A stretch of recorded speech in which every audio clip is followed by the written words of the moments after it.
Dans quelques instants, la suite de Rester à la maison. Nous allons donc parler scolarité à la maison. Mais tout de suite, les titres du journal de 23h avec vous, Martin Baud. Oui, parce qu'il y a pas mal de questions notamment autour du Covid-19. On va en parler très largement dans ce 23h pour les poser, ces questions à un mur de députés.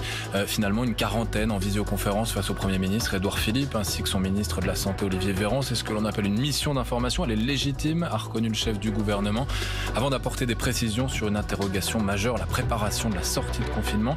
Alors on va décrypter tout cela dans le 23h, les différents scénarios notamment. On réfléchira aussi avec notre invité, l'écrivain Jacques Attali. Le Covid-19 comme étincelle sur des braises déjà très chaudes. Les mutineries s'enchaînent dans les prisons. Il a fallu tout à l'heure l'intervention du GIGN. C'est à Remire-Montjoly en Guyane. Le calme est finalement revenu. Nous serons sur place dans une bonne demi-heure avec Olivier de la Richaudière. On va revenir sur ces quelques heures de tension. Et puis vous savez que l'actualité du Covid-19 attire notre attention à temps plein. Nous ne voyons plus certains événements qui pourtant continuent d'exister. Nous irons dans les camps de réfugiés en Syrie, en rien épargnés par le virus, de quoi rajouter de la peur au malheur. Nous vous montrerons dans ce 23h la réalité de la situation sur place. Merci Martin, on vous retrouve donc à 23h pour le journal. 23h précise, deuxième partie de l'émission Rester à la maison.